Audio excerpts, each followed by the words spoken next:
can do the dishes.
שרציתי לספר לך מתרוצץ אצלי בראש מהסופש האחרון. בואי נדבר כי זה עדיף הרבה יותר מלפוצץ פה את הכל על עיקרון. מהימים האלה שעוברים לאט ואת שוקעת בלבד שלך בינתיים, ובלילות אני שולח לו תפילה קטנה גבוה על השמיים, עוצם את העיניים, תעשה טוב בינינו, ואם הכל כתוב אז קח את הריבים, הדמעות והכעס, כי אני לא מבין מה זה חשוב. תעשה טוב בינינו, ואם הכל כתוב אז קח את הריבים, הדמעות והכעס, כי אני לא מבין מה זה חשוב.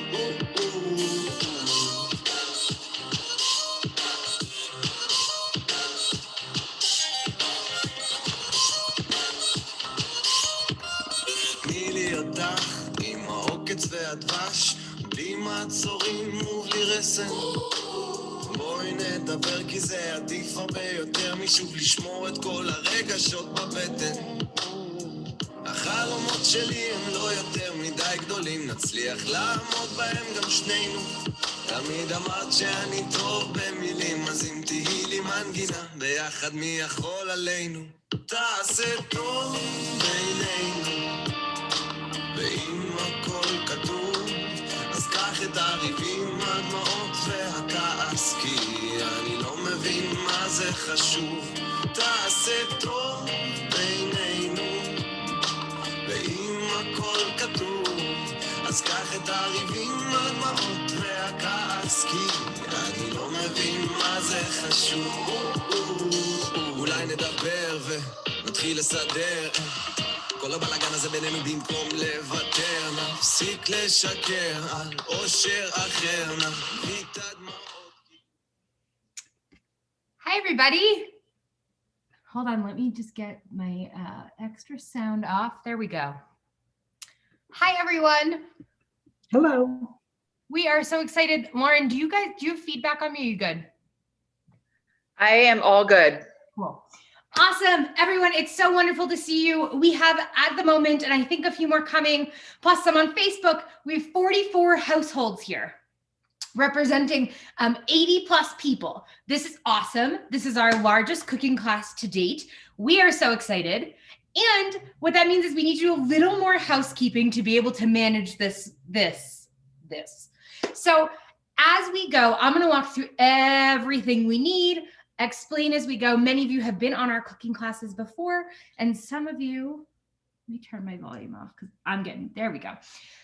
And some of you are new, and welcome to Cooking with Temple Sinai. We're going to explain everything you need. If you have questions, as you have questions, please feel free to ask. The best way to do that is using the chat function on Zoom. It's on the bottom. You can chat and Lauren will read them aloud to me. The other thing you can do is you can raise your hand. That's another function that exists. I can't show you how to do it because I'm a host, but you can click on the bottom, you can raise your hand function, or you can type, if you really want to say something aloud or have a question you want to write, you can type in the chat, I have a question, and Lauren will call on you. We're asking people not to unmute themselves this time, just so we can survive this together and manage our way through. What I can promise, we're going to have a lot of fun. We're going to make a really big mess. This is a messy project. I exclusively wear dark colors when I'm working with flour. It happens all the time by accident. We're going to make some beautiful, at least very tasty Hamantaschen. So here we go. So our first step is the dough. I'm going to walk through everything we need for the dough, and then we'll reset for the different pieces of this. Cool? So if you notice, so if you go to your top right and go to view and choose speaker view, what you're going to get is me, hello, and also me, hello. We've got a second camera. We've gotten very fancy here at Temple Sinai. We have a second camera so you can see what my hands are doing. It's going to be a little less helpful in the beginning, a little more helpful when we're actually making. So I'm actually going to take my hands off of spotlight just for the moment because we don't quite need it yet. So let's walk through everything that we need to make our Hamantaschen dough. Flour. Feels like a good starting point, huh? We've got sugar. We have baking powder. Vanilla. We've got salt. You only need a little bit. I've got a stick of butter that I took out a couple hours ago, so it's been softening. We want to try and have it be soft. If your butter is not, I'm grabbing my other ingredients. If your butter is not soft, what you can do is 10 seconds in the microwave on one side, flip it to the opposite side, and another 7 seconds is my microwave's happy place. Just to soften it enough. You do not want it to be melted. You just want it to be soft. We also need, I'm getting my fridge pieces. Want butter. That's not butter. This is milk. I know this. This is milk. And we want 1 egg, which is very cold. Wow. So that's what we've got. We've got butter, flour, sugar, baking powder, vanilla, salt, egg, milk. Rabbi? Yes. Gail Chapman has a question for butter. Should it be salt or without salt or regular? Question. I always prefer, it's a really good question. I always prefer to cook with, to bake with unsalted butter, because then you're in control of the narrative. You're in control of how much salt is going in. So if your butter is salted, I would just not add the salt when we add salt. And should it be regular butter or margarine? Regular butter is better. It tastes better and it'll work better. In terms of supplies for this, so there are a couple of ways for us to do Hamantaschen. You can't quite see her, but this is my stand mixer. If you have a stand mixer, you can use that. If you have a hand mixer, you can use that. And if you have hands and a spoon, you can use that. If you are using a spoon, I'd recommend a wooden spoon if you have. If not, the world's also going to be okay. So whichever way you want to do it, I'm going to do mine in my stand mixer today. But you could truly, this is not one of those where it's going to be, the poor man's version if you don't have a stand mixer. It's going to be delicious. If you don't have a stand mixer, you want a bigger bowl and you want to have a spoon, like a big spoon to be able to stir. And I will make sure that instructions work along for you. Whether you have a mixer or not, we also want to have another bowl, which is where we're going to mix our dry ingredients. If you're getting really fancy, I use a mesh strainer for my flour. It helps it sift so that it's not clumped in there. You get a little bit of a lighter dough. That's some next level things that I've only recently upgraded to. The Cohens look like they're doing it. The Cohens are dancing. So if you would like to sift your flour, you are welcome to. If you do not want to, you should not sift your flour. Also for the dough, measuring cups. And then when we're done with our dough, I've got some Target brand saran wrap here that we're gonna wrap our dough up in when we put it in the fridge. Okay, so those are all the things we have. What we're gonna do to start. So here we go. Lauren, I see there are a couple chats in here, but you're watching, you got it? I think they're not significant, great. Okay, so here's what we are gonna do. We are going to put our sugar in our bowl. I mean, our butter. Unless you got a direct message. I've only seen, if you are sending a message, either you can send it to myself directly or hit it to everyone. Because Rabbi Jordy is not able to see all the messages. It was a hi from Xander. Hi, Xander. That's what it was. Okay, so I've got my stick of butter, the whole thing, right on in there. And then we're going to add the sugar. We are going to add 3/4 of a cup of sugar. So a stick of butter and 3/4 of a cup of sugar. This is a low-calorie recipe, very clearly. So the recipe we're using comes from Modern Jewish Baker. If you've been to any of our other cooking classes, you've probably heard me talk about it. I know many of you own it at this point. I prefer not to send the recipe out. It's written by a really lovely woman named Shannon Sarna, and I like to try and support her and not send the recipe out so that you'll buy her book. It's her property. It's certainly not mine. So if you're interested, Modern Jewish Baker, great cookbook to own. So we've got a stick of butter and 3/4 of a cup of sugar. So if you're in a stand mixer, I'm going to turn mine on and just get it going. If you're in a hand mixer, same thing. We're looking to get it nice, light, and fluffy. If you're with a spoon, you want to make sure your butter is extra soft. If it needs a little microwave moment, send it in the microwave for a few seconds. And we just want to get that sugar mushed in. If you're with a spoon, really just sort of smash it into the sugar, the butter. Xander and Steph have a question. What do we do if no stand mixer? You can still use a hand mixer. You can use a hand mixer or you can use a spoon and a bowl. Just with a spoon and just try and like mash your butter and sugar together. I was feeling a little lazy tonight, so I'm using my stand mixer. I'm gonna grab just one of these. Often in a stand mixer, it's one of the things I don't love about it. Things get stuck up on the side or on the bottom. So let me put my other camera back on. There we go. Okay. So I just like to push down. There we go. I'm just pushing down the sides, just making sure it all gets incorporated so you don't end up with some big buttery chunks. As great as just big hunks of butter sounds, we want to make sure that everything gets incorporated. So I'm just pushing it down. Let it go for another minute or so. We just want to let it get nice and smooth. If you do not have a stand mixer, if you are doing this without a mixer and using these as your mixer, it's going to be wonderful. Don't be in a panic because I'm using one. It's going to be delicious. This is sugar and butter. You can't screw this up. It's going to be wonderful. Even if our Hamantaschen aren't the most beautiful things we've ever seen, what I can promise you is these are going to be delicious. That's the end promise, 100%. So mine is all incorporated. I'll show you what it looks like on my second cam. So that's what we're looking for. Just all mixed together. Nothing extraordinary. We just want it. You want to not be able to so much tell where the sugar began and the butter ends. That's sort of our goal here. How's our butter and sugar looking? Thumbs up. Thumbs up. I got 2 thumbs up from Eli. Thumbs up, thumbs up. This is, if you are new to our cooking classes, thumbs up are our method of communication in these. A thumbs up tells me we're ready to rock and roll to the next step. Oh, I see a thumbs up from Eileen. There we go. All right. So next we are going to add to this mixture that we've got going here. We're going to add our egg. So just crack your egg right on in there.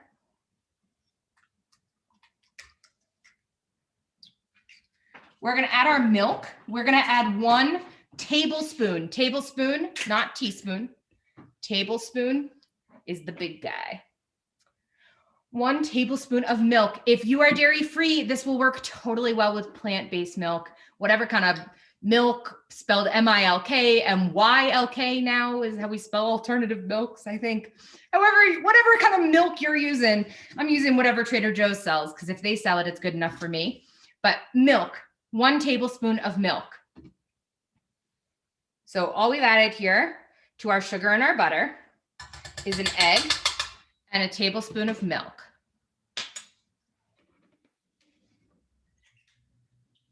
The next thing we're going to add is 1 teaspoon. So the milk was a tablespoon. The vanilla is a teaspoon.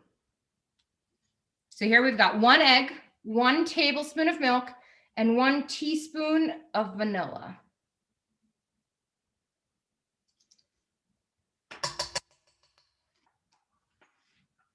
That's all that's going in there. I'm going to let mine mix again. If you're with a spoon, really the whole goal, we just want to get this all incorporated. Incorporated meaning that we don't want to be able to see the individual ingredients. It's going to look like its own concoction. You can't see the egg and the milk and the vanilla. It all looks like one piece. So I'm going to turn mine up a little bit. Just get it moving and push it down. This is, you know, people say, oh, yeah, stand mixer, it's so easy. It's sometimes a little bit of a pain in the tush to get it all to go. Sometimes it's a gift and sometimes it can be difficult and temperamental. So I'm just gonna let mine go a bit. You don't wanna overmix it, but it's kind of hard to overmix. You'd have to really go pretty far. So it's okay if it's a little clumpy. If you look at mine, got a little clumps in there, right? It's not smooth, smooth, smooth, smooth. It will get smooth, smooth, smooth with the flour. Rabbi, we have a question from Debbie. What else after butter and sugar? She lost her connection. All good. We've got 1 egg, 1 tablespoon of milk, and 1 teaspoon of vanilla. So I can type that.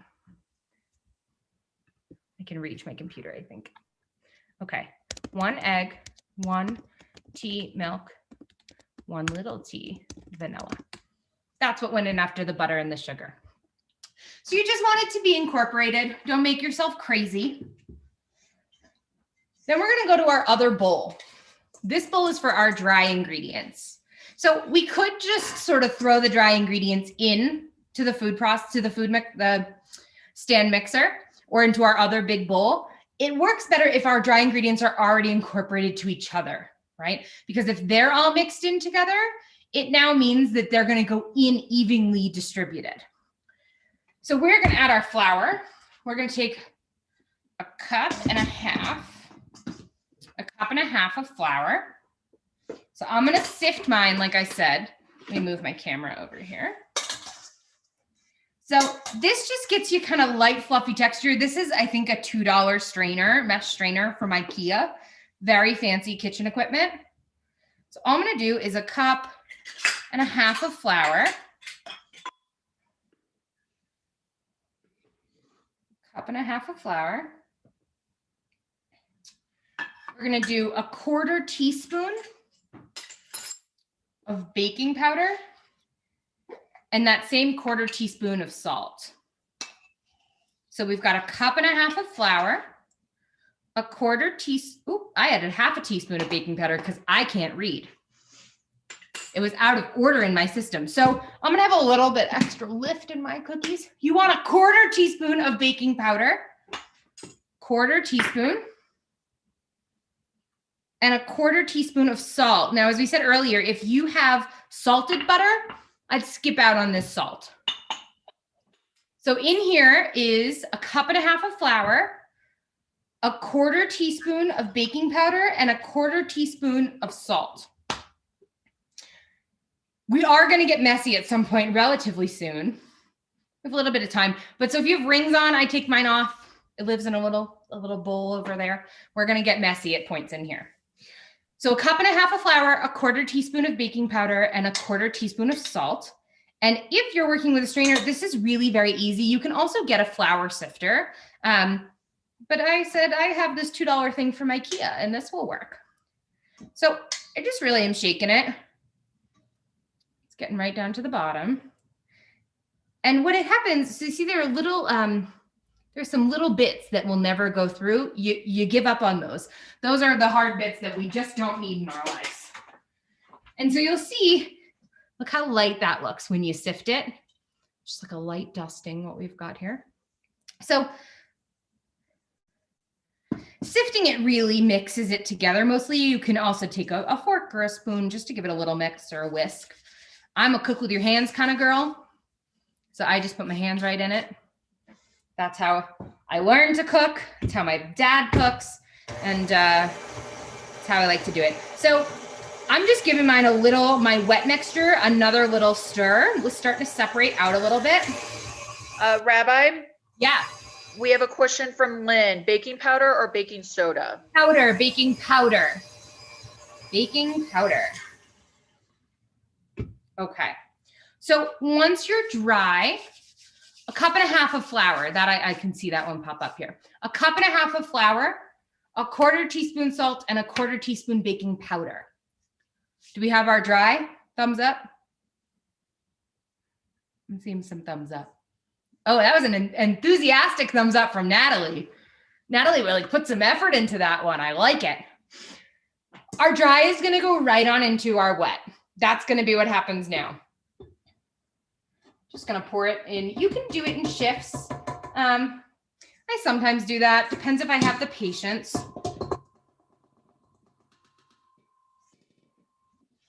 So I'm just putting mine in here, and you just want to incorporate it. So if you're working with a spoon,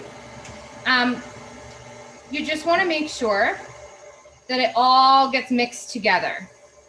You don't want to overmix it. Here's where we definitely don't want to overmix. So if you overmix your dough, it's going to get a little too sticky, like a little too goopy and a little too wet.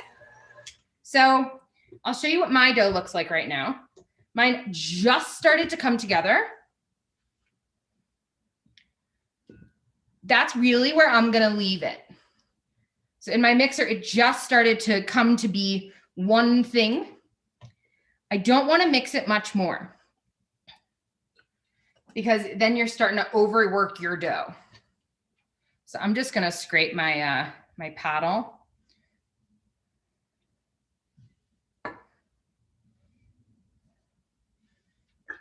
This is an excellent time to lick the spoon or the paddle, which I'm of course not endorsing because we have children here and there's raw egg in it, but it's delicious. So I highly recommend just like a little tiny taste. You know, it's good for you. Yum. Just gonna wash my hands enough.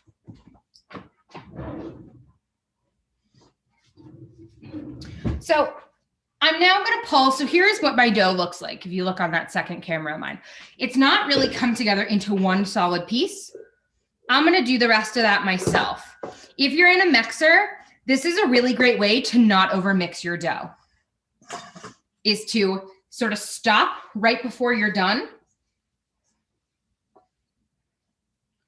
The other thing you can do is if your dough is feeling a little sticky, which one of the pieces of altitude baking, which is often my nemesis, I've learned is that can happen.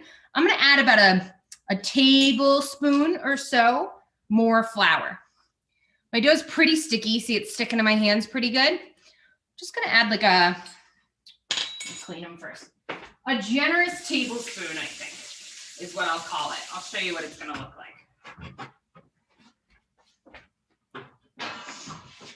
So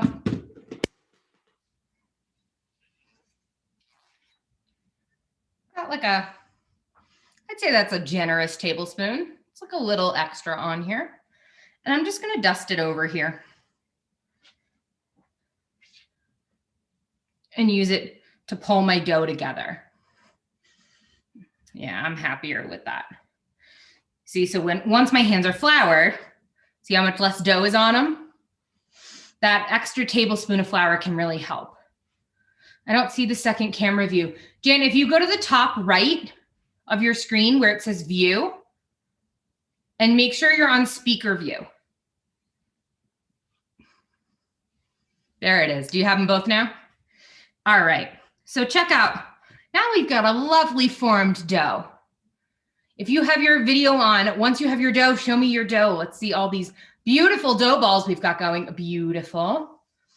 So this extra little bit of flour at the end here is going to make this dough much more easily workable later.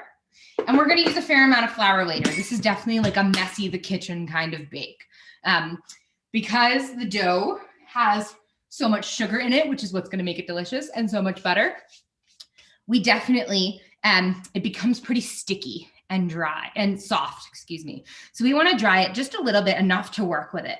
So I'm pretty happy with that. I can pick it up. It's very soft, right? So you can tell measurement of dough is about sort of the give when you touch it. So when Rabbi, it seems as though your second, now we see it. It keeps freezing, just to let you know. Interesting. All right. Now I can see it. So when you tap the bottom, see my finger indents are staying. That's good, but it's not coming off on my finger. Sort of a good barometer.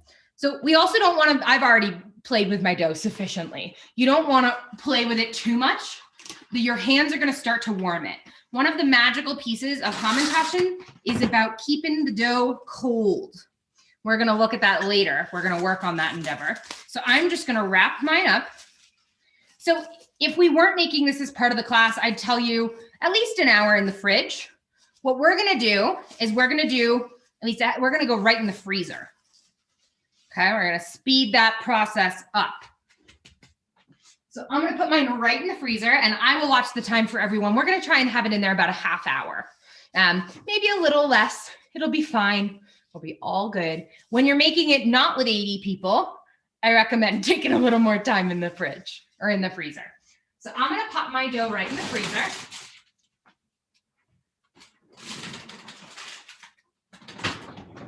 It's just nicely wrapped up like a baby.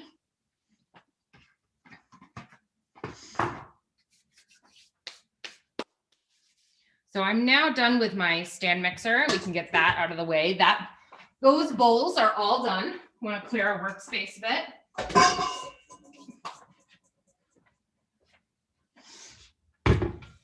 We're done with our cup measures because we're going to go a little rogue with our filling here. So as everybody, Cohen's, your dough looks lovely. So as everyone gets their doughs wrapped up, talk a little bit about how we're going to do this filling. Hi, Sammy and Lily. You were on page 2. I didn't see you till just now. Hi. All right. So the way we're going to do this is we're going to leave a little bit on the edge. So some people are by the book recipe people. And some people are throw things in a pot and call it a day people. I am much more of the latter inclination, to sort of go rogue. And with anybody who came to shakshuka class, which was a couple months ago at this point, right? One of the things we talked about was how to sort of experiment within a supervised environment if you're not comfortable going without a recipe. So that's what we're going to do today with our filling. This filling is optional. Certainly you do not have to do it. We are going to make a strawberry basil balsamic filling. Rabbi, we have one quick question. We have one quick question from Amy Neustadt. Is the dough supposed to go in the fridge? Yes. So you want to pop it in the freezer, actually, if you've got room. We're going to throw it right on in the freezer. So I'm just clearing. If you don't have one of these are the best. It's a dough scraper. Helps you clear a surface. So I'm just making myself a little bit of a clean workspace. I'm not going to clean my counter because we're going right back at it with flour. Just making some space. So we are going to make a strawberry basil balsamic filling. You can also make it strawberry balsamic or strawberry basil. You can also just make it strawberry. If you have other berries, you can follow most of these instructions as well. And if you do not want to make a filling, you should fill yours with whatever jam or cookie butter or chocolate chips you have. I'm going to fill some of mine tonight. I made this, it's not pretty looking, but it's a date and tahini mixture that I filled some Hamantaschen with last week as I was playing with Hamantaschen at altitude. It's very good. So I'm going to put that in some of mine. Typically, the thicker the filling, the better. So when you're using jams and jellies, you want something that's got like a little chunk to it, a little bit of texture. It helps your Hamantaschen stay up instead of becoming a Hamantaschen chip, which is still delicious. So have at it, whatever's going to float your boat. So I'm going to start on the strawberry filling. So here's what we're going to need. Are we ready for filling? Maybe. Okay. Someone is asking for you to go a tiny bit slower. Gotcha. All right. So we're going to get all our all our supplies out for the filling. So I've got a little pot over here. It's going to be on my stove. So we're going to need your stove for this. I've got strawberries. I've got basil. I have balsamic. These are all intuitive ingredients probably. And we're going to use a little bit of sugar. You can also use some vanilla if you want, a little lemon zest if you want to sort of play with the flavor. But I'm going to walk you through how I do this strawberry one. So this is a great thing to do. I often do it when I bought strawberries and forgot I bought strawberries, and I then have some sort of tired berries in my fridge. These are a little tired. They're great for a sauce. I make this. Ooh, they're leaving goop all over my counter. I also make this filling. We're going to make it a little thicker. If you make it a little thinner, which is usually based on how you cut the strawberries and how much sugar you add, I put it on top of ice cream, vanilla ice cream. Very good. Highly recommend. Big hit in our house. So I'm going to take my strawberries, and I would like to leave them pretty chunky for this. So mine are really goopy. They're leaving strawberry goo on me. I'm going to leave them pretty chunky because I like a thicker Hamantaschen filling. So I'm maybe going to cut these strawberries in half. There's no magic. If you cut yours differently than mine, you know what you're going to make? A delicious filling. Do not get worried about it. So I'm going to make the full pint of them because these strawberries are definitely ready to go. Amy has a question. Does the pot need water in it? No, pot doesn't need anything in it yet. I'm literally just tossing my strawberries in them as I cut. So I'm just cutting my strawberries in half, really. If you cut them smaller, it's just a different kind of feel. I change it up how I do it all the time. Depends on what you feel like doing. Also, sometimes depends on how much I feel like cutting them. A lot of these decisions are made based on how much energy I've got for the project, which varies. Last night for Valentine's Day, I made beet pasta, so bright red pasta, and a homemade filling, and we did homemade tortellini, beet tortellini. That was a process. That was a project. Had a lot of patience for it. I don't always have that much patience. Doesn't mean you can't make something delicious. So I am cutting my strawberries. Some of them need a little trimming.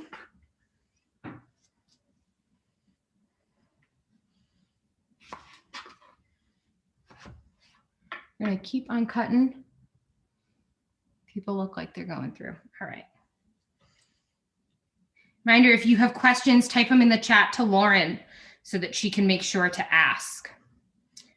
So one of the things I'll tell you as we chop our strawberries here about the history of Hamantaschen. So what are Hamantaschen, right? They're for Purim. We're a little early for Purim, but there's a reason. We'll talk about that. Purim is why we have Hamantaschen. And so anybody ever hear the term Oznei Haman? Means it's Hebrew, Barbaz. It's Hebrew for Haman's ears. Has anybody ever heard Hamantaschen referred to as Haman's ears? Anybody ever heard that? No, that's so funny. So in Israel, mostly that's what they're called now. But that was actually a different pastry entirely. That was popular in Spain and Italy, and it was very different. It was like strips of dough, strips of pastry dipped in honey. What Ashkenazi Jewry creates, and why do we have these, right? Where it's about eating a piece of Haman. What do we do for Purim when we say Haman?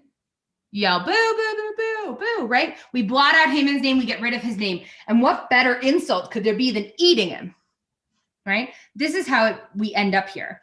So an Ashkenazi Hamantaschen is triangular, right? That's what we're making today. So have people heard that that's Haman's hat? This is a really great myth we came up with because it's a cute song to go along with it. Nobody wore hats like that in Persia. They wouldn't have worn a hat like that. Hamantaschen, Tasch, is German for pocket. Haman's pocket, ever hear that for Hamantaschen? So that's what this actually is. It's Haman's pocket. It's his wallet. So it's a twofold insult, right? Part one is, I got your money. Part two is taking a jab at all of the bribery that Haman took. We believe Haman took a lot of bribes. So those are two. I'm just getting through the rest of my strawberries. That's where Hamantaschen come from as we know them. And originally they were a yeasted dough. So yeasted dough is like a bread that rises. Why was it a yeasted dough? Because in Eastern Europe, where you don't have refrigeration, where you don't have access to a lot of things, a yeasted dough is fairly forgiving. It can last a very long time, and the ingredients don't require refrigeration. Refrigeration dictates a lot of what Eastern European food comes from, right? Because we didn't have refrigeration, and so the food was created differently. So only later does this become a cookie dough, because look at all the things we've just put in this dough, right? They require, you need to be fridge. They're expensive ingredients. They were. So here we go. Now we have a very tasty cookie dough. Some people still make a yeasted Hamantaschen. I've never tried it. I'll have to try. So here, I've got my strawberries just in my pot. The next thing I'm going to cut is my basil. So up to you if you want to use it. I love the flavor of fresh basil. I made a really nice fresh pesto a couple weeks ago. Big fans. So if you're not familiar with chopping basil, what we're going to do is it's called a chiffonade, which is a fancy word for a very simple thing. So I've got 3 leaves here that I'm layering on top of each other. And what I'm going to do, let me try and show the camera. I'm going to roll them. So I am rolling these leaves into like a stick. See how this is? I've rolled the leaves into a stick. Let me move my tops. And then I'm just going to rock the knife back and forth and make little strips. So I'll show you what they look like when I get through it. So I like a pretty heavy basil flavor. This is plenty for me. Should be good. So you see it makes like a basil confetti strips. Right? That's called a chiffonade. You learned a really fancy cooking word today. You take the leaves, stack them, roll them up, and you cut. Right? It's really helping you not bruise. You can bruise herbs. So that's when like the ends start to get a darker color or brown, right? It means you've smushed them a little too much. So this is how we can cut it without bruising them and to do it efficiently. So I'm going to leave mine right on my cutting board. And I'm going to go over, I'm going to stop this camera for a moment. I'll just leave it there. I'm going to go over to my stove. I'm going to put my pan on the stove. I'm going to go medium to high heat. Everybody's stove is a little different. Everybody's a little different. And I'm going to shake some sugar in there. So I'm going to show you about how much sugar I'm going to put in. So here, I'm going to shake until they're all nicely covered. Everybody ever eat just some berries with sugar on them? That's delicious, right? So just if we were to, I'm just going to be a little generous. So if we were to just leave this like this, the sugar is going to pull some of the liquid out of berries, right? And become its own sauce, even if we didn't cook it, right? And that's a great thing to put on ice cream, on top of a cheesecake, that kind of thing, right? It's going to get kind of syrupy. You can already see it starting. See it start to get wet in here. So that's my sugar. I'm going to put that on my stove. So I don't want to add too much water to this filling because I want it to be thick enough. Okay. So I'm going to watch it. I'll add a little bit of water. Potentially, we have to see how it goes. Because my strawberries are so soft already, the moisture is really going to come flying out of them. So I'll show you what it looks like periodically so that you can adjust your own. This is part of what cooking without a recipe is, right? You have to trust yourself a little bit and assess as you go, right? And evaluate what it needs. So I'm going to sort of walk you through how we do that so that you can feel a little more comfortable doing it if it's not something you're already comfortable doing. So I've just got mine on the stove. I got to let them get warm. I'm impatient, so I'll probably zhuzh them a couple more times like that. Does anybody have questions? We doing good? We happy? We're having fun? We're making Hamantaschen. What's not fun about that? Eli looks like he's having the most fun. Ooh, Lewis is dancing. I like it. Who needs music to dance, please? Let me go say hi to my second page of people. Add vanilla yet. So I don't have any vanilla in there yet. You can. I might not put vanilla in mine. If you aren't putting the basil or the balsamic, I would recommend a little bit of vanilla. Just a little shot. if you use, I actually am going to start, my new adventure is I'm going to start making my own vanilla extract because that sounds like a fun new thing to make myself. It's expensive, which is part of why I'm going to make it myself. It's a lot cheaper. And I go through a lot of vanilla, as you might imagine. And I think regular vanilla is worth it over the imitation. I think it's a worthwhile purchase. If you're using real vanilla, you'd have to like really go overboard to have it be too much. But you could add, I don't know, half a teaspoon to this if you wanted. I'm not going to add any vanilla because I've got enough flavor probably happening with the basil and the balsamic. Rabbi, Jocelyn and Logan want to know how much sugar for the strawberries they cut out for a moment. How much sugar? So you want to shake enough sugar on so that all the strawberries are coated in sugar. That's what I'm going to tell you. So enough sugar that they're all coated. Here's what's not going to happen. It's not going to be bad if you add too much sugar, and it's not going to be bad if you don't add enough.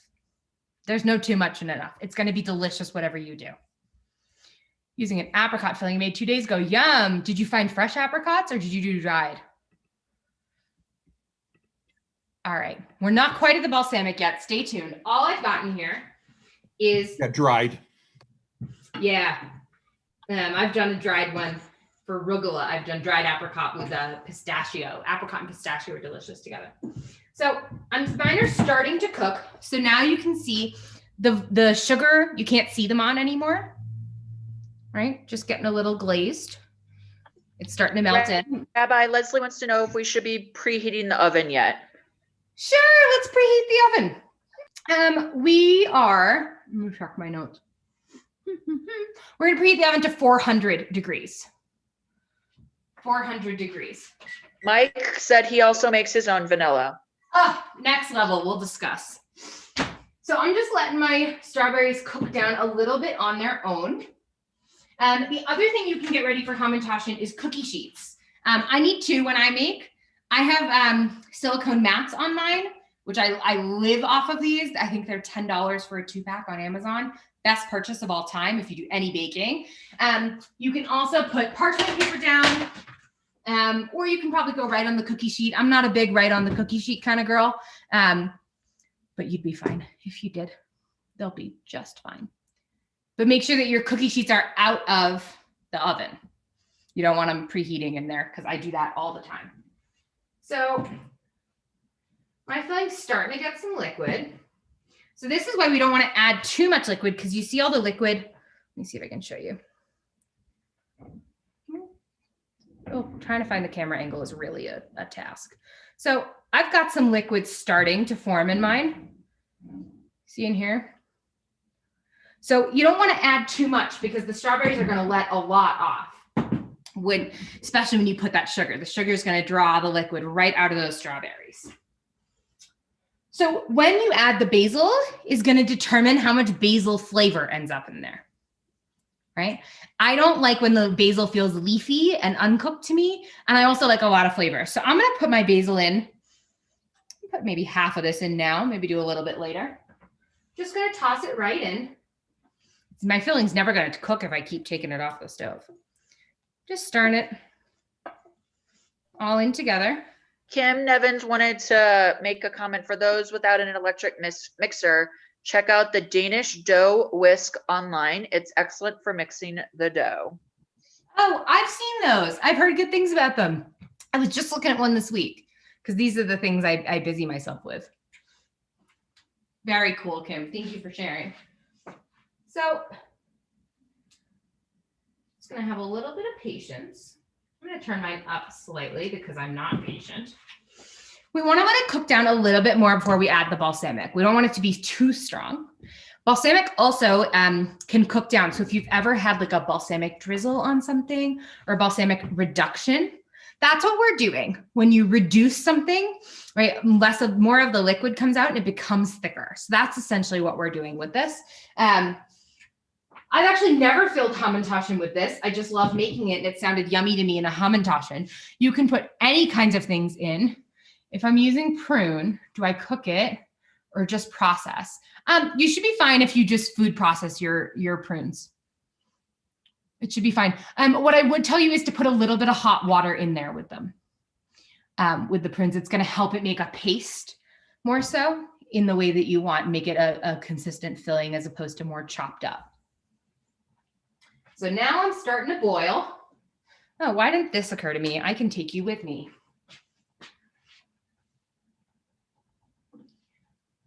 So now I'm starting to get some moves here. See how much liquid has come off of these strawberries? We got a lot of liquid it's throwing. Amy wants to know if you have added the balsamic, lemon, or orange.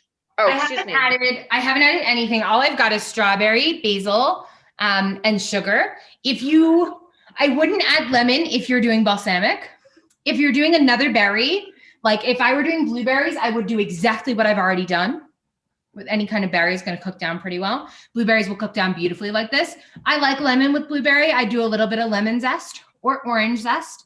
If you are doing just strawberry, no balsamic or basil, I would add a little bit of lemon zest. Tend to want to go lemon zest. It helps control the flavor a little bit more. The Cohens are asking, their strawberries are almost to the liquid point. Should they take it off the pot? Take the pot off the heat. Yeah, show me what that looks like. Can you bring the pot over? Probably not. You probably don't have an angle to show me. So here's what mine looks like right now. Mine are still pretty strawberry-like. My stove is also like a little slow to the uptake. But I've got a lot of liquid coming out. So I want to let them keep going. If they're totally liquid, so mine are still pretty intact. Did you see that, Cohens? Mine are still pretty strawberry. So if you can't tell it's a strawberry anymore, I would take it off for a little bit.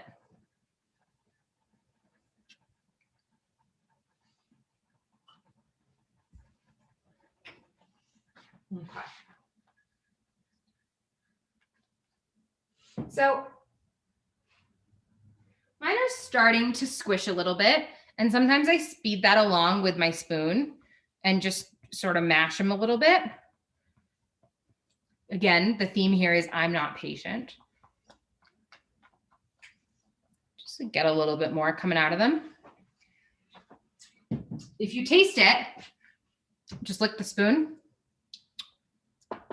It's gonna feel a little more sweet than strawberry. Like I've got a clear taste of basil, a little bit of strawberry, and a little bit more sugar because I'm not getting so much of the strawberry yet because they're still so intact.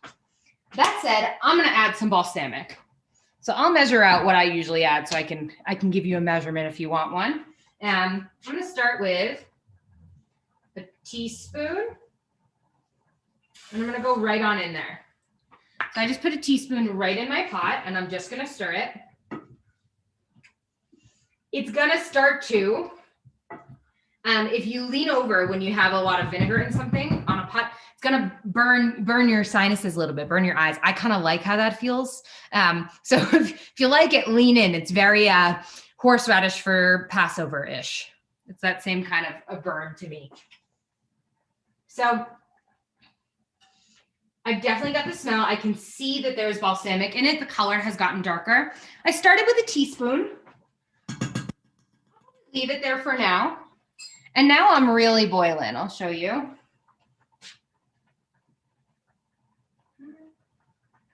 Ooh, that doesn't work if the camera gets fogged.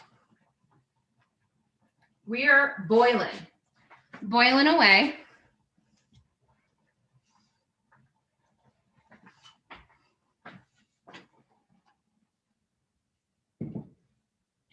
So one of the ways to know that the balsamic is cooked through is that when you sniff over it, it won't have that sharpness to it. It won't have that, whoa, right? It won't hit you like that. If you are not putting balsamic in, we're still doing the same thing. There are a lot of variations here we can take. It's part of the reason I picked this filling because there are a lot of directions, and you can fill it with whatever your heart desires.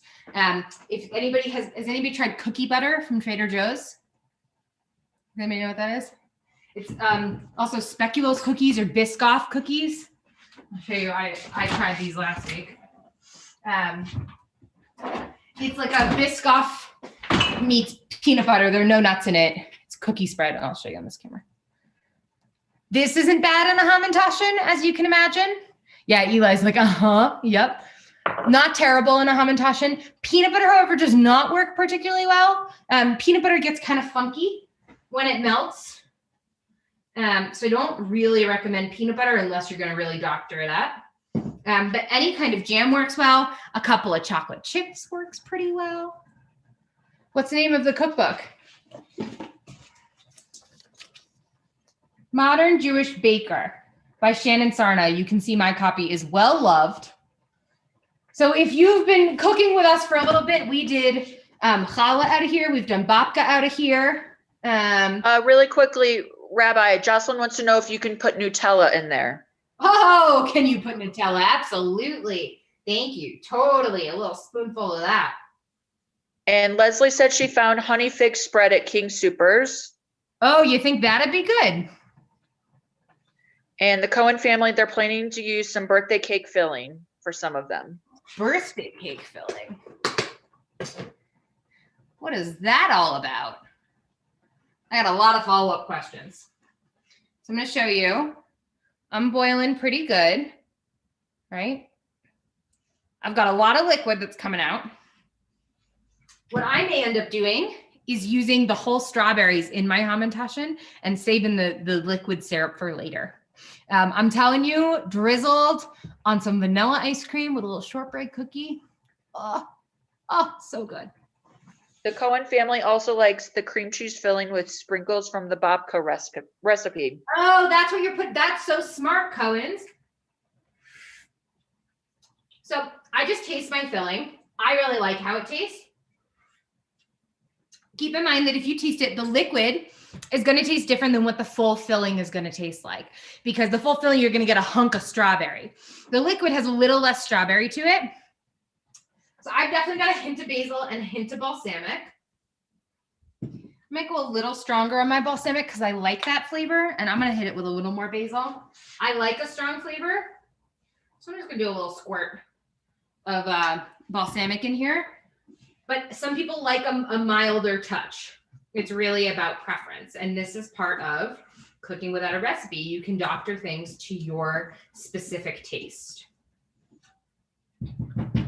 So I'm going to let mine cook down just a little more and clean up my space here a little bit so that we can get prepped for our Hamantaschen rolling and filling, which I'll walk you through everything we need for that.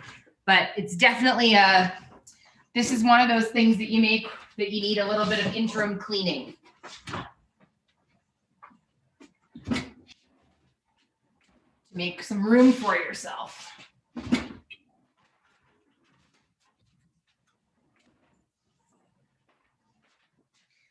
So what we're going to need for filling, the only ingredient is the flour. Any other ingredient you can put away at this point. Get it out of there. Get it out of your way. We don't need measuring cups. We don't need salt. Rabbi, the Baum girls would like for you to look at their dough. Is my dough okay if I leave it in the fridge overnight and assemble tomorrow? I'm trying to find the bombs. The It's bombs under Rachel and Maya. They don't have their video on. Oh. Turn your video on, bombs. Oh, is your dough okay? If I shoot? Sorry, I totally misread that. Yes, it's totally okay. Hi, Logan. I didn't see you there, buddy. Hi, my friend. You're in a state of shock that I just said your name here. It's like, whoa, me? It's like you got yelled at school. All right, so we want to start to get our space prepped a little bit here. What you're gonna want is flour. A rolling pin of some kind. If you do not have a rolling pin, a wine bottle is excellent. You can wrap it in saran if you want. Works really, really well. All right, I'm gonna turn the heat off of my filling. Here's what it looks like right now. See, it's really started to cook down. It's going to thicken as it cools a bit. Okay, so I'm just gonna take mine off the burner and leave it alone. So to make our Hamantaschen, like I said, we want some flour. I've got a couple different kinds of rolling pins in my house, as you might imagine. I have a marble one as well. I'm going to use this one instead. My inclination, I roll things too thin. It's a thing I know about myself. And this helps me not roll quite as thin because it's a little less weighted. I have cookie cutters galore. These are all different round shapes that I use for various things. You can also, if you don't have a round cookie cutter, you can use a glass. You can use the edge of a measuring cup with a knife or a glass with a knife. This is about your preference in how big your Hamantaschen are, right? So you could go a bigger circle. I like them a little smaller, but I like them to be filled enough. I want to feel like I got enough filling. So I think I'm going to go for this guy. I can tell you what the diameter is. This is 2.6 inches is what I'm going to use. You can use anything. These are all the dimensions on the set I have. You can use whatever diameter you would like. Whatever you've got, it's going to be delicious. The other thing you could use, a jar lid. It's a great thing to use if you don't have a cookie cutter. And this one's good because you can push it down and use it like a cookie cutter. I'm going to use this guy. This is like my most fun thing I own. I think it was $8, $9 on Amazon. Using the glass from the yard site candle. I've never heard that, Adele. That's so good. I love that. All right. So I'm going to take my dough out of the freezer so that we can get rocking and rolling. So here's my dough. Phyllis wants to know if we didn't do the strawberries, can we use apricot jam and strawberry jam for filling straight from the jar? Totally, right from the jar. I might recommend a spoon, but right from the jar. So we want to keep, the name of the game is keep this dough cold. So I'm only going to cut about half of it and then wrap it back up and throw it back in the freezer. Right? I only want the half I'm working with. It's not, you don't need to let the other half sit out just to spectate. So you can see it's, my dough's pretty dry on the outside. I got a little basil on the knife I used to cut it. So that's what those flecks are, but it's pretty sticky inside. This dough is going to get sticky. So what we want to do is make sure that we are generous with our flour. So when you're doing like a bread, like when we did challah a few weeks ago, you have to be careful. You don't want to add too much flour. It'll give you a dense product. Not the case here. You're not going to overflour this. It's going to be just fine. And if you can see flour when it goes in the oven, it will also still be fine. So I'm just going to roll mine out. I roll mine too thin every time, and then I'm never happy with them. So I'm going to get, they say about like 1/4 of an inch of thickness. I'm terrible at those kinds of measurements. Those never mean much to me. So I'm going to flour mine again, or what's going to happen is it's going to start to rip as I roll. Okay. So you do not want these paper thin. That's what's going to give you a chip of a Hamantaschen. It's going to be really flat. So I'll show you. That's about the thickness of mine. If you look up on the second camera, that's about where I am. I find it makes a prettier Hamantaschen, and I'm happier with the amount of filling I can get in them. So once you've got your, I'm just feeling around to see, because I'm hand rolling this, right, you get some inconsistencies, which are fine. I just get a little crazy in the baking department. And then I have to step away or I will keep rolling this damn thing. All right. So here's the thing that's happening. See, my dough's starting to stick to the counter. What you want to do, just get a knife under it. I've got my bench scraper. I flipped it over and I'm just going to flour it. Because what happens is as you roll it, what you're doing is you're pushing it down into the counter. This is one of the things that makes Hamantaschen a little bit tricky. So everybody's Hamantaschen are going to look a little different. It takes a little bit of finagling and a little bit of finesse to get them to be pretty. All right, so I've got a few little holes in here. I'm just matching them up. Take some finagling and some finesse to get them to be pretty. Pretty doesn't have to be the goal. They're going to be delicious, right? So I've now got mine to a thickness I like, and I'm going to cut circles. I'm going to try and get as many as I can. So here's about the size of mine. Yours can be whatever size pleases you. If yours are not lifting enough, you do not hesitate with the flour.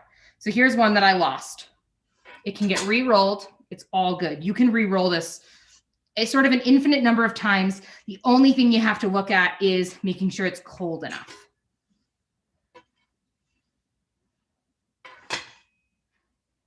This is what's tricky about Hamantaschen is the sticking. It gets really sticky. So see, this one has a little tear in it. Totally fine. Don't worry about it. It's going to be lovely. So someone asked me this week how many Hamantaschen this recipe would make. That's really hard to answer because it's really dependent on how big you made your circles. And everybody's doing their own thing here, which is awesome. But how many Hamantaschen you get is going to be really dependent on that. So I've just cut 9. Plus, I'm then going to re-roll my scraps. My dough's still pretty cold, so I can probably get away with it. When you re-roll, you're going to need a lot of flour. You see it just stick totally in my rolling pin. You're going to be really generous with the flour on a re-roll. Because this dough is going to get stickier the more it's worked.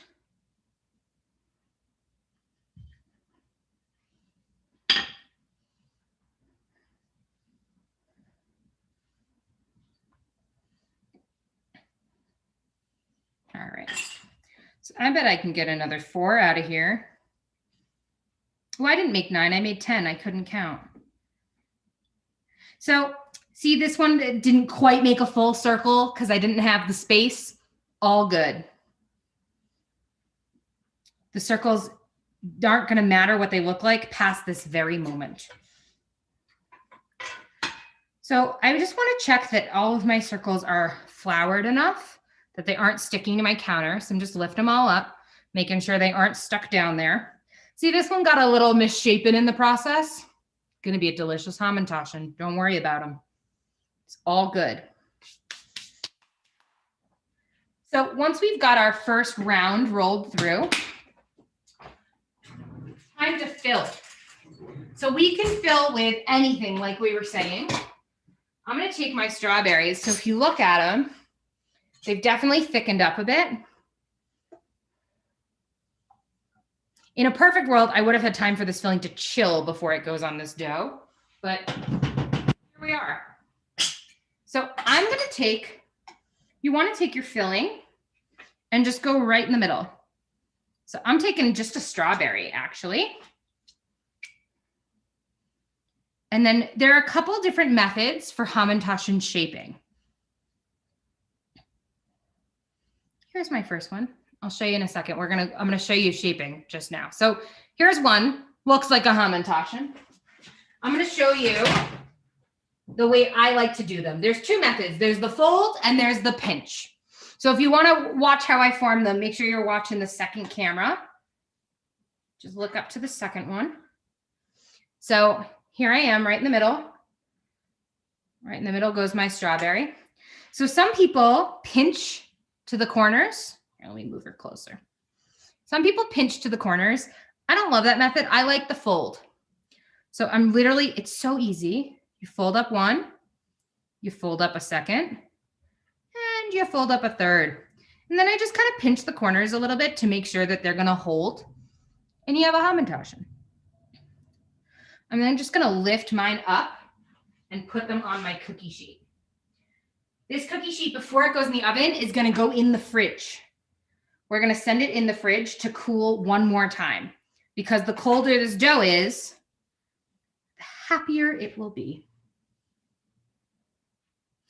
This guy's getting 2 strawberries because I'm feeling generous. Fold, fold, and fold. And again, you just want to take a little pinch to those edges. That's what's going to help them not. Has anybody ever made Hamantaschen before and you have a flat cookie with a little piece of filling on it? This is what's going to help it. You want to pinch them closed. See, mine are pretty pinched on the sides. They don't spread an extraordinary amount. I mean, you want to give them some space on the sheet, but it's not like with some other cookies where they're going to get huge. They're not going to get huge. Okay.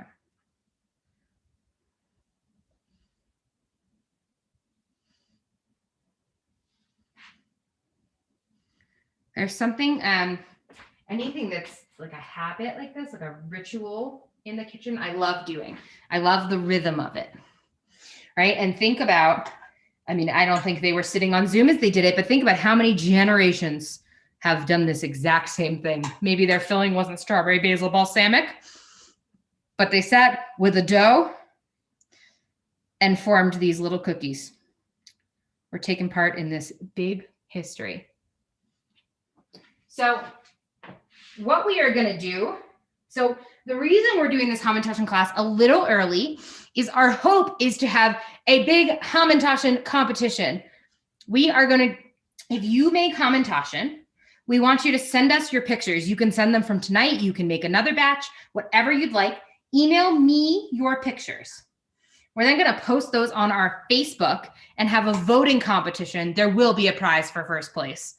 We're going to have a competition, a voting competition for who has the best looking Hamantaschen, the most mouth-watering Hamantaschen. So Lauren just put my email in the chat because Lauren's a champion. Everyone email me your Hamantaschen pictures. We got a lot, anybody who came to Challah, we got a lot of positive feedback about the Challah pictures that we posted.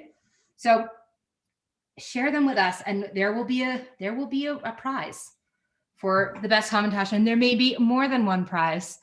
I am the commissioner of the Hamantaschen competition. And so I believe it's at my discretion as commissioner how many prizes we're handing out, but there will be prizes. So send me your Hamantaschen pictures. I sent you my challah pictures. I don't know if you ever got them or not. I got them. They all went on Facebook. I got so many. Yes, if you go back and look at our Facebook, you'll see them. I got so many that I got behind in responding to them all. They were gorgeous. And then my grandson lives out of town and we baked Hamantaschen on Friday. I found a recipe and he's like 12. We had to show him how to pinch it and he baked them. And the picture of him baking is so cute. I'll have to see if I can send that to you. It's great. Oh, yeah, send it. Made great Hamantaschen. Extra points for cute It was kids. very cute. Extra It was a great points for thing. cute kids. So I'm going to spread mine out a little more. So because my filling is still so warm, my dough is getting a little soft. That's why they're going to go right back in the fridge.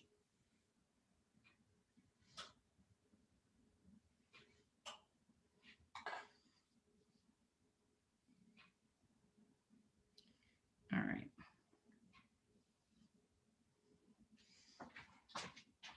I'm almost done with my first tray so that I can then pop those in and we can get these baking.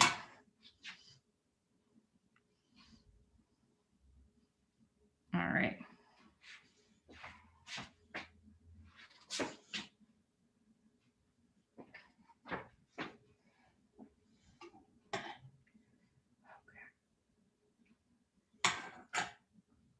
People's Hamantaschen coming out? Thumbs up.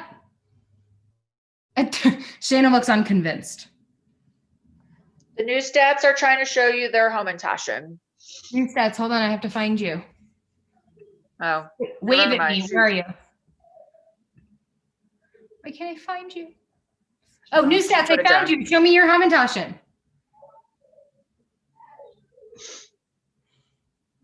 They look awesome. They're beautiful. I'm a big believer that when you're hand making something, it's not a bad thing when it looks handmade. With food, it's not a bad thing. We're not trying to say that we got these from a restaurant, from a bakery. We're saying, I made these for you with a lot of love and a lot of patience. So don't worry if we can see the love. That's a good thing. So in just a moment, I'm almost done with my tray. If you're done with your first tray, you're probably faster than me. You want to pop them in the freezer, ideally. My freezer does not have room, so mine will be going in the fridge. You're just going to put the whole cookie sheet right on in there. You could go put them outside. That would probably work better. Maybe I literally will put mine outside. So cold. If I was confident nothing was going to come try and nibble, I'd put them outside. All right, here is my last one for now.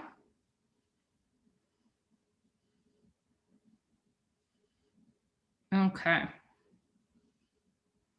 So I'm going to take my tray and go right in the fridge.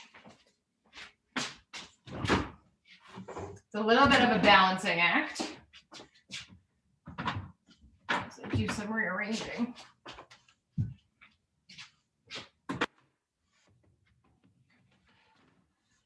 All right, right in the fridge they go. We doing good? My first sheet are in the fridge. Ooh, I'm dropping dough in my filling. I'm then gonna grab my other half and start working while those are in the fridge until we can throw them in to bake. So I'm gonna grab the rest of my dough.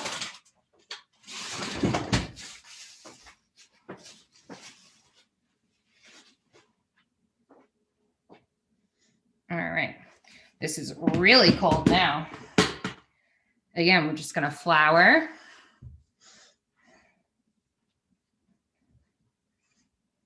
And flour on top. Lauren wants to know, how long do you refrigerate for? 5 to 10 minutes. I'm gonna go a little closer to 10, given how warm the filling was, because that warmed up my dough a bit. If you're in the, and mine's in the fridge. If you're in the freezer, I bet you can get away with 5 minutes. So when we put these in the oven, it's hard to give you a really precise time of how long they bake, because we have all made different thickness and different diameter Hamantaschen. They're all different sizes. So it's a little hard to give you a one-stop shop. A ballpark range is going to be, I bet mine will bake 9 minutes is going to be my ballpark.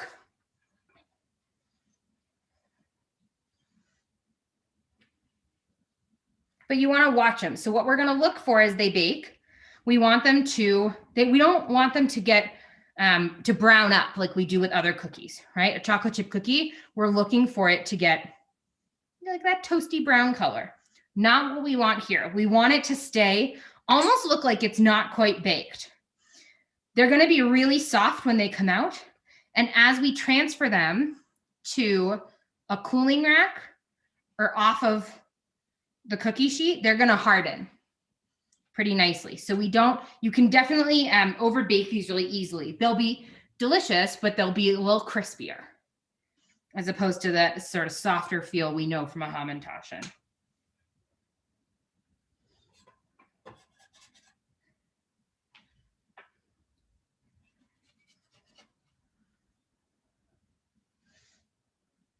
So if you want to make Hamantaschen, you can really come up with any flavor you want to do. And if you get this cookbook, they have, she has a savory Hamantaschen dough. Oven temp is 400. Sorry, Lauren, I beat you. I didn't mean to. They have a savory Hamantaschen dough in this cookbook, which I love. I made the weight screen that was on before we started. I did those with that dough. Those were an onion, caramelized onion filling with goat cheese. They were very good. They were very, very good. Highly recommend. I've also done, I'll tell you, I am the 2017 Flint, Michigan Most Creative Hamantaschen winner. Very proud, very proud. I made everything bagel Hamantaschen. So I did a savory dough recipe. I don't think her cookbook was out yet. So I did a different recipe, but I did a savory dough recipe. I put everything bagel seasoning before Trader Joe's sold it. So I was an original. Rabbi, just really quickly, just verifying 400 degrees for the oven. 400. Put everything bagel seasoning in the dough and then made a filling that was cream cheese and chives. You can do anything with a Hamantaschen. The sky's the limit. And if you do something creative, make sure you send me the picture. We want to see it. Perhaps we will have a most creative category.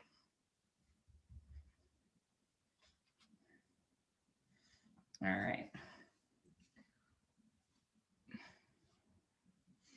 So I think my dough's been in there about 5 minutes, and I'm going to grab it in a few. I'm going to go see how cool they are. I want to make sure they're getting kind of cold. So I'm going to leave them another 5.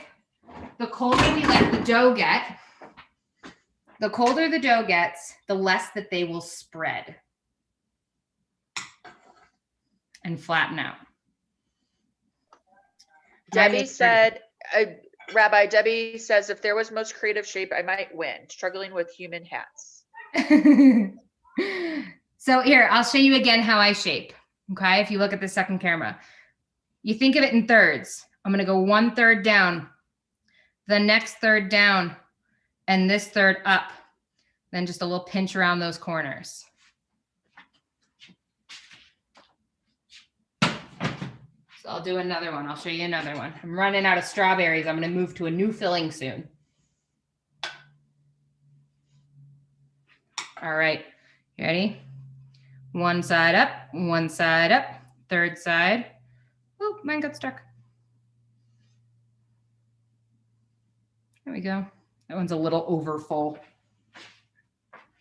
No one ever said a Hamantaschen had too much filling, you know?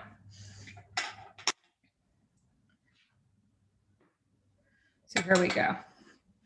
One side up. Oop, one side up. One side up. Third side up. That's not my prettiest work. She'll be delicious anyways. Ooh.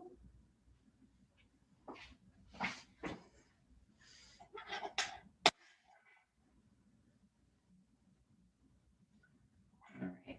Ovens should be probably preheated at this point. We're going to get our cookie sheets in just a minute. I'm going to get mine if you're on track with me. And they're going to go right from the fridge, right into the oven. Sally wants to know, what do you do if the dough crumbles and it is not smooth? If the dough crumbles and it's not smooth, it's pretty forgiving. You can try and pinch it back together. You can always try and pinch it back together. Or you can call it a day and re-roll them. You can smush it back together and roll it again if it's really not cooperating with you. Or you can say, I'm going to have some crumbly Hamantaschen that are going to be delicious. Fold, fold, fold. So all of mine look a little different. I'll show you. I'll bring the camera over here. If you look, each one looks different because I rolled them all a little differently, right? They're not uniform. These are very difficult to get uniform if you're not in a commercial bakery. So don't be hard on yourself if they're not so identical to each other. I don't think that's the goal. All right. I'm just coming to the end of my filling.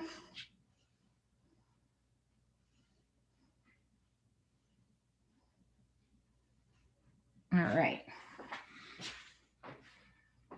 I'm going to give my dough in the fridge 1 more minute.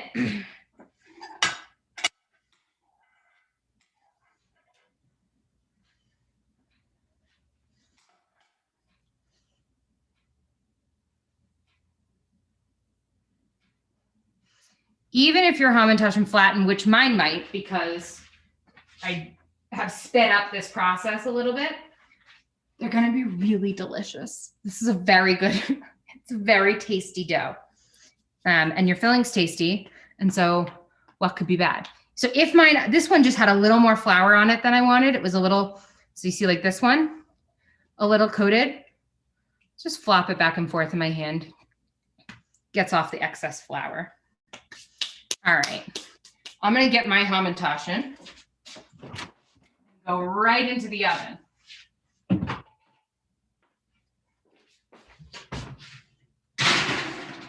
And I'm going to bake them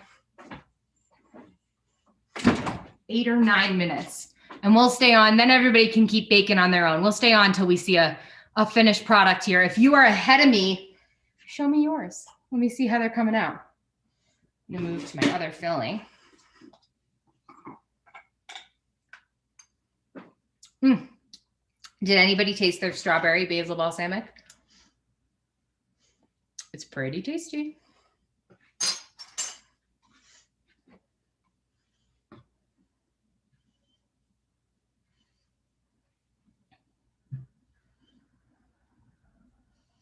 So I'm just probably going to I'm just putting the filling down on all of these because this one gets my hand a little messy.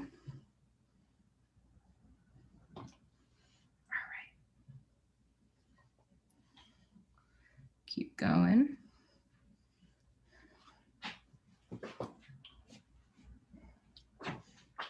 Hold these guys up.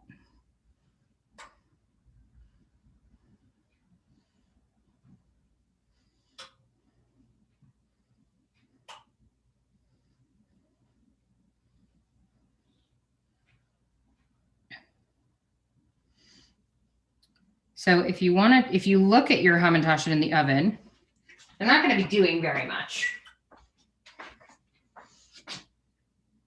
They're not going to do very much. You'll see, the first thing you'll see is if there's any excess flour on them, that will start to disappear and get absorbed in. But not much is happening. They're sort of a boring bake to watch because they don't grow very much. They don't do a big rise. I'm just folding up the last of mine. And then I'll get my second cookie sheet into the fridge.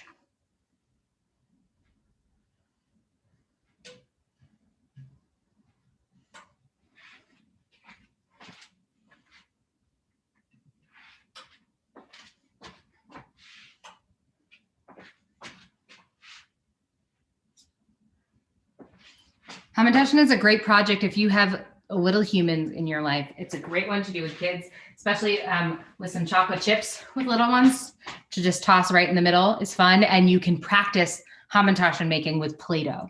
We're going to make Hamantaschen with our preschool next week, and we're going to do a little Play-Doh prep. We're going to do a little simplified version of what we're doing tonight. You guys got the grown-up class, the big shebang. All right, I'm going to put this in my fridge.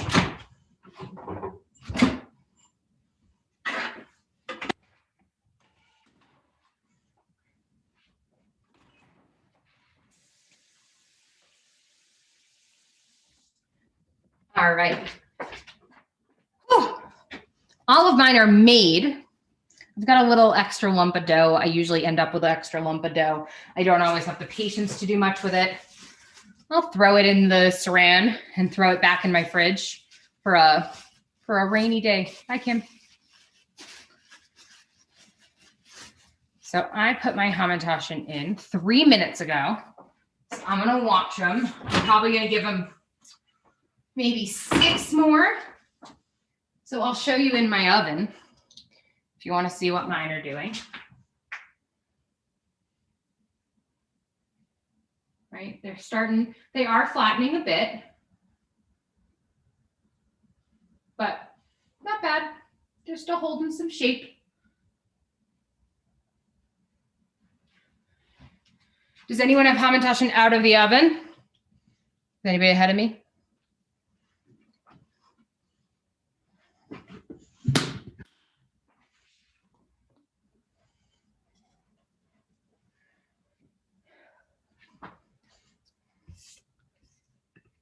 Everybody looks very, very busy.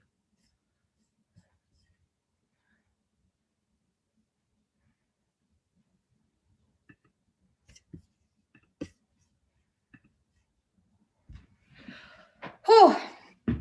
This is the waiting game. I have a little stool that I set up in my kitchen and I sit in front of my oven and watch things bake.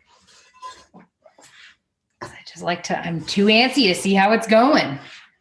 And you should be comfortable while you wait. So I set up a little stool. So your counter is definitely going to have a fair amount of flour on it. One of the benefits of a dough scraper is it helps you lift all of that up, and any of the sticky goop is the technical term, I believe. I think it's in the Talmud somewhere, the sticky goop. Just going to help you scrape it off. It's not bad for your counters. This is granite. It's fine. When I had not granite countertops, I did the same thing. So just scrape it on off. Helps it clear through. All right. I think mine probably have about 4 more minutes. People have to pop off. Please don't feel, you have to say, we're just going to stay until we get one out of the oven, because I never want to end it before we've gone to a final product. So we'll at least get mine out of the oven. If anybody else beats me and gets theirs out of the oven, I want to see them. I'm looking through our pages, make sure I didn't miss anybody. Yeah, I see the Cohens pulling dough off their rolling pin. Definitely gonna happen. I do that with a dough scraper too. Just gets it right off with that really lovely noise. So I'll wait to finish that until later. What are the Cohens? Oh, we've got a little schmuchka. Totally, same general idea, right? That we're pushing and scraping. All right, mine aren't looking so bad. They're spreading a little bit. If had we let the dough cool longer in our second round, that'll keep the spreading from going. Like, I'll probably leave these ones that are in the fridge. I'll leave them a little bit longer because I'm not rushing to get them on with everyone here. But the longer you let your dough chill, the less they will spread and the more they will hold the form that you put them into.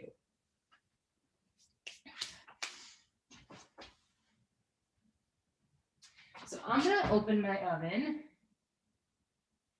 and just touch mine. So I want them to be soft when they come out. That's part of what's gonna give this such a great texture. We don't, unless you want them crispy. I don't like mine crispy. I like that they're sort of soft and puchy, as my mom would say. Puchy is not a word, but that's the only word I have to describe it. So I don't wanna let them go too long. And what I'm gonna do is when they come off, they come out of the oven, I'm not gonna let them sit on the cookie sheet for too long. What I'm gonna do is I'm gonna lift them with a spatula gently, because they're gonna be pretty soft, and move them to a cooling rack. I think that helps the texture and helps the bottoms not get over baked. So with other things, you're looking for the bottom to be brown. Not necessarily the goal with Hamantaschen. It's part of what's gonna give you that really nice, soft, chewy texture, is to not over brown the bottom. So mine have been in 7 minutes. I'm anxiously standing here with my spatula. Can you freeze them after you've made them? Totally. Freeze away. I will tell you, I have shipped some to my parents. I shipped baked goods pretty often. It's a thing I do regularly. Hamantaschen do pretty fine. Well, we think they're going to do fine. Can you freeze them? Really great to ship. Freeze them, yes. Freeze them? Mm-hmm. Freeze them, yes. You can freeze them. You can leave them in the fridge. Nothing in our house lasts that long. And I'll bring them to Sinai and feed someone else. Yep, I got you, Lauren. And my brother is coming to Colorado, and so I'm gonna feed him some, save some for him. So I'm just gonna look at mine. Oh. There we go. So here's what mine are looking like. If you look up quickly, they've spread a little bit, not too bad. I'm starting to see browning on the edges, which tells me that I think I'm done. So I'm gonna show you what the edges look like. Let me turn this. Okay. So you see this little bit of browning on the edges? Just right here. That tells me that I think I'm pleased with them. That's where I like mine to go. If I touch them, they're very soft. I kept them in my oven for 10 minutes before they got to that point, but they look good. So everybody's ovens are different. And so that's one of the things that makes this hard, right? Everyone's oven is a little bit different. But they look good. They look good. Oh, thanks. So I'm going to show you. I'm going to lift mine up. Try and do it with a camera in one hand. So just move them over. Just do it gently. They are a little bit fragile at this point because they are so soft, but already they're starting to harden up.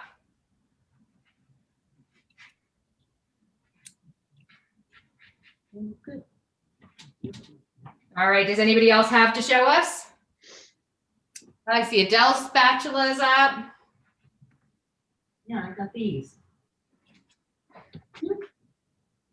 Here, I got these ones if you. Let me see, Joan. I don't know if you Yeah, can there they see. are. These look great. I see Adele's. I see Leslie's. I see Sammy's. Oh, okay. Yeah, I see. Whoa, Exley's. Those are beautiful. Exley's are overachieving over there. They're really perfect. Though perfect is not the goal. Just like I tell you all for your bat mitzvahs, perfect is not the goal. Mine went in late, so I've still got a few minutes to go on them. Everyone, keep baking at your own leisure. If you have questions, you can always email me. Thank you. I said an hour and a half. Here we are. It's 8 o'clock on the 8:01 on the dot. Thank you for baking with us. Happy early Purim. Please, please, please email me pictures of your Hamantaschen so we can see them. We're going to post them on Facebook. It's going to be a lot of fun. Stay tuned for more things about how we're celebrating Purim. We've got a great comedian coming, all sorts of fun things. Thank you for baking with us and spending your Monday night in the kitchen. You.